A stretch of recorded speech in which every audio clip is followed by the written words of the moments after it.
Welcome to Kline May Realty Showcase. I'm Derek Shadori with the Harrisonburg office.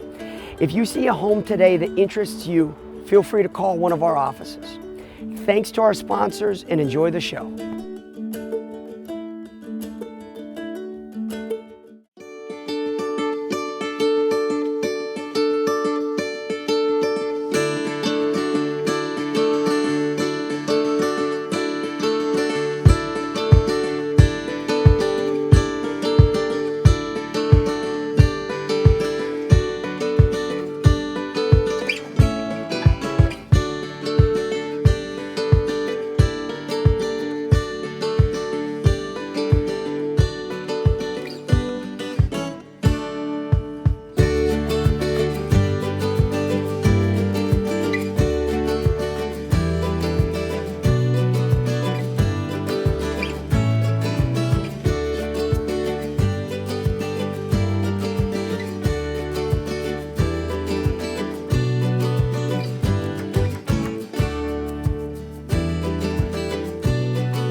Hey everyone, my name is Derek Shadori. I'm with Kline May Realty. And I'm Veronica Amaro with F&M Mortgage. Join us for our first time homebuyer seminar. We do it the first Friday of every month from 5:30 to 7:30 at the Kline May Harrisonburg location.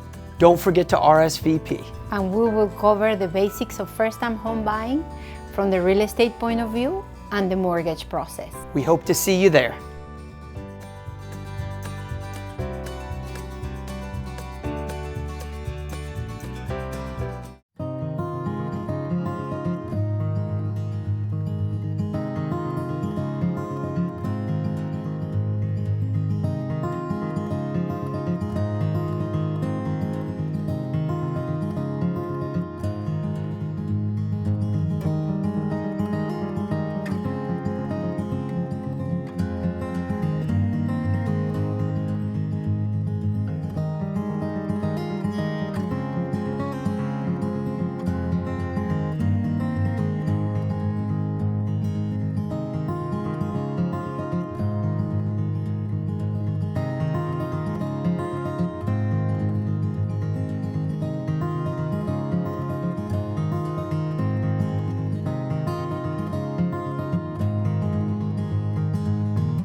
We all want to give our kids the best of everything, the best nutrition, the best education, and the best place to grow up, even the air they breathe. Lennox strives to provide the best air quality for your family's home, free of indoor air pollutants. At Landis Heating and Air Conditioning, they can install a Lennox customized comfort system in your home. Let Landis sweat the details so you can relax in comfort. Call my friends at Landis Heating and Air Conditioning today. Lennox, innovation never felt so good.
Hi, I'm back for part 2 of our discussion of the new rules of real estate. In part 1, we talked about kind of the history in the real estate business of agent compensation, how that went from just seller representation to maybe both agents in the deal working for the seller, to one agent working for the seller, the other agent working for the buyer, but all of the commission coming from the initial fee that is paid to the listing firm. And how that kind of led to a lawsuit and a nationwide settlement, which is going to cause, or has caused, some changes in the way we practice real estate. So first, from an agent's perspective, there are a couple things right off the bat. The first thing is, as a requirement of the settlement, the information in our multiple listing service, where we used to have a field where we could indicate if compensation was being offered to a firm who brought a buyer, and if so, how much. That field has disappeared. So the buyer's agent will have no way of knowing through the MLS, as they're scheduling showings, how much they would earn on each house. It's still okay for the listing firm to offer cooperating compensation. It's still okay for the seller to pay the buyer's agent either directly or through a concession in the contract, which would give them some cash at closing to pay their own agent. All that is the same, but it can't be in the MLS. And the main reason for that, in the eyes of the court, is that so agents cannot search for listings based upon the commission offered. The other thing that is an immediate change for agents, for some agents in other states, a much bigger change than for us, is that all relationships with a buyer-client must be in writing. In fact, there must be a buyer-agency agreement signed before the agent shows the buyer a house. This does not apply to open houses, doesn't apply to that agent's own listings if they're working for the seller and showing somebody a house based on an advertisement or at an open house. But if you want an agent to show you some houses around town, you as a buyer will be asked to sit down with that agent and sign an agreement. It can just be for those houses that you're seeing that day, or even for just one house. It can be for a brief period of time, or if you're comfortable with that agent or have developed a relationship with that agent, it can be for a longer period of time, just like we sign longer listing agreements with our seller clients. So from the buyer's perspective, it may seem a little strange to be asked to sign a contract with a real estate agent upon your very first meeting with them. So one of the good things I think that will come out of this is that that agent and buyer relationship will develop to be a more professional relationship and less of a shoot from the hip kind of relationship. We all expect that when we're meeting with a seller to talk about listing their house, we're going to sit down with them, make a professional presentation about what we see going on in the market, how we would market their house, what we think about pricing, length of time on market, our strategy, and all of that. We need to take the same care, and buyers need to invest the same amount of time when discussing their goals and strategies and limitations with their agent at the very beginning. So we encourage everybody to meet with your agent for the first time in our office, in a professional environment where we have access to all the information in the market. We can talk to you about lenders if you haven't met a lender yet. We can talk about what it is that you're looking for, what your goals are, and then together come up with a strategy to make all that happen. Then you might be a little more comfortable signing an agreement with that agent, even if it's just for the houses you're going to look at that day. But that agreement will also talk about compensation, and the compensation will be part of the buyer's closing costs. If there is any cooperating compensation offered by the listing firm, as has been traditional, that would offset what the buyer owed the buyer's agent. If the seller offered a concession to enable the buyer to pay their agent, that would be negotiated through the contract, and that's fine too. If none of that happened at all, then the buyer would be responsible for paying their agent as part of their closing costs. In that case, they might make a little bit lower offer than they would have otherwise. A lot of different things, a lot of different strategies to be explored kind of under our new rules. From the seller's point of view, a cooperating commission has always been traditional. It's certainly not universal. The amount of commission, the amount to be shared, all of that is completely negotiable between the listing firm and the seller client. Always has been.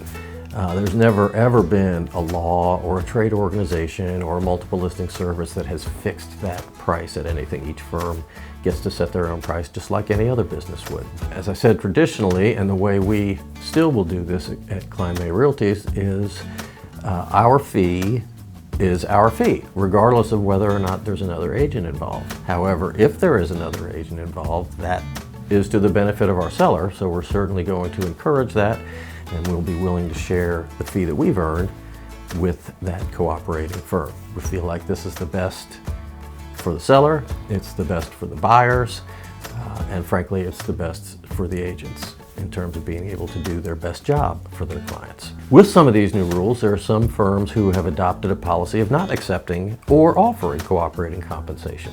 Perfectly fine, perfectly legal, perfectly ethical, but it just changed the dynamic a little bit in how those fees get negotiated. So if a firm is not offering cooperating compensation and the seller is willing still to contribute to that, they would do that through a closing cost concession in their contract, and that would give the buyer some funds to pay their agent at closing.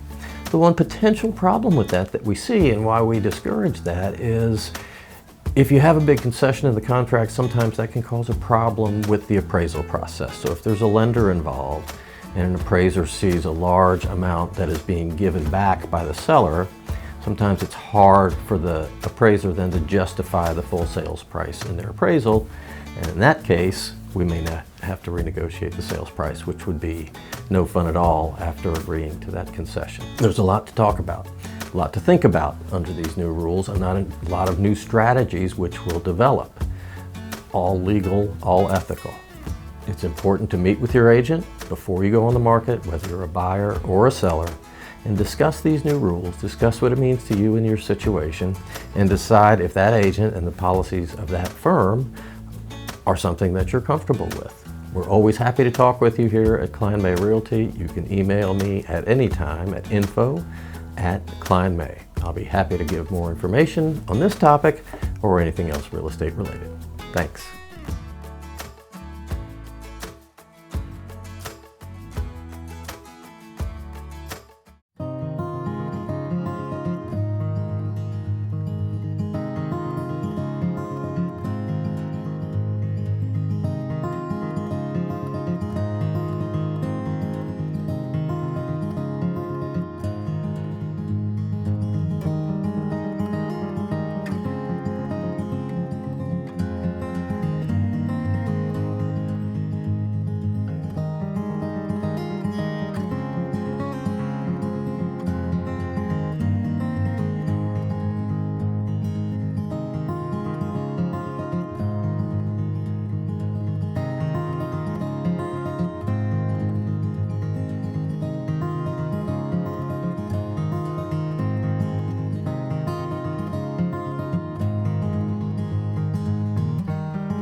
What if you could take advantage of lower mortgage rates without refinancing? With DuPont Community Credit Union's new Rate Drop Mortgage, you can. DCCU's Rate Drop Mortgage lets you lower your rate every 12 months if rates drop. Just pay a processing fee per rate adjustment. No refinancing or new closing costs required.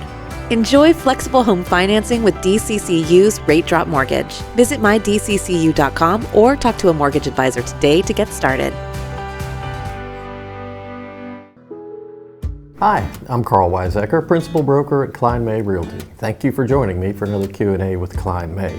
Today, we're at the Perch in downtown Harrisonburg, directly above Magpie Diner. What I'd like to talk about today is a continuation of what our conversation has been for the past couple of weeks, which is this concept of the new rules of real estate, kind of the new way agents need to behave and buyers and sellers need to behave. And I'm happy to say it's been a little over a month since those new rules went into effect, and things seem to be running fairly smoothly. One of the great things about working in real estate in this area is folks really do get along. We're friendly competitors. So I've not seen any cases of where an argument between methodology has been allowed to get in the way of a buyer or seller getting the house that they want. So that's all been very good. The thing that nationally we saw most of the headlines about as the big change was the fact that home buyers were now going to be asked to sign an agency agreement with the firm that's representing them right at the beginning of their relationship. This caused a tremendous amount of heartburn for a lot of people, mainly because most of the country did not already have these buyer's agreements in place. Luckily for us, Virginia has had them in place for over 12 years, so the conversation was much easier for our agents. The only change is we're now asking our folks to sign those agreements right at the very beginning of the relationship, instead of once we get a little bit deeper into it and get into some more substantive discussions. And then for sellers, the big change is the amount of brokerage fee that they may be willing to pay, and if they would allow that fee to be split between their firm that's representing them and a different firm that represents the buyer. And we've had differences in philosophy among the firms around town. Everybody's doing everything under the new guidelines. Everybody's doing things perfectly legal and ethical. Just some differences in opinion in how those rules are going to be applied, and sellers seem to be understanding the concept. What was at one point a very fearful upcoming change has proved to be fairly smooth sailing for most folks. I think a lot of folks did some preparation ahead of time. We got ourselves educated, and most importantly, things are moving along smoothly for buyers and sellers. I mentioned we're right above Magpie Diner, and their coffee is always from the wonderful Chestnut Ridge coffee roasters, and so I'm going to try some of that today. This is just their regular house coffee. If you came in for breakfast, this is what you would get.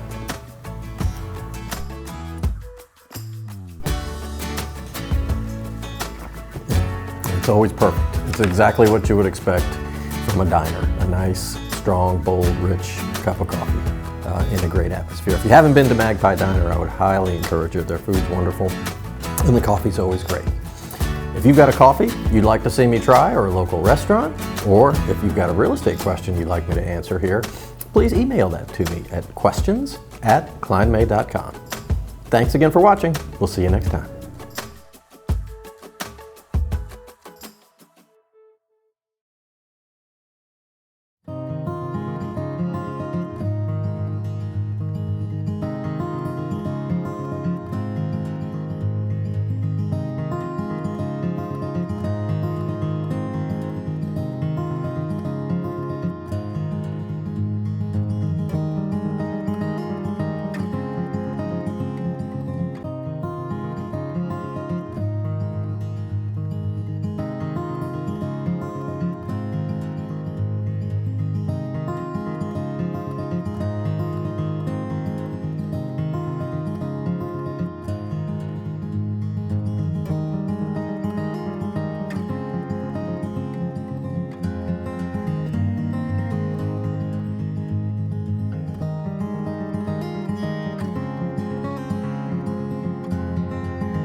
I have met a friend who's been a realtor with Kline May, and she told me all these wonderful things about Kline May, how we're such a tight group, how Kline May really takes care of their agents and nurtures them, supports them, teaches them. And I decided to check it out, and sure enough, it's a wonderful atmosphere here. I had the best mentor, Susan Melendez, you all know, and we've been longtime friends. And when I saw her, it was just like everything fell into place. She took me around, I shadowed her on her showings. She had showed me how to use the system, how to write contracts. Susan just was always there for me. Here, they actually take care, knowing how hard real estate and being a salesman is in general. People care not just about your knowledge, but also about your emotional and physical state. When you come into Kline May, there's a mandatory training, and they pull out these big books and they walk you through each one of it, starting with how to do CMAs, comparative market analysis. That's very tricky. Market is always changing, so how do we follow that? How to market ourselves? We're always taught something new. What we know is enough to see the deals through successfully. The second best thing about real estate is working with people. Getting to know people, getting to know their needs, and then finding something to match that and see their satisfaction. Seeing their happiness that they found what they were looking for and you were a part of that. Working with people is the most wonderful thing that you can do and make a difference in their life. And that's what Kline May enables me to do, and I love it.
Welcome to Kline May. I got this. Or record me and I'll just present the car. Oh, that would have been perfect. Ah, I mess up as is. We hope you enjoyed the show. Thanks again to our sponsors, and see you next week.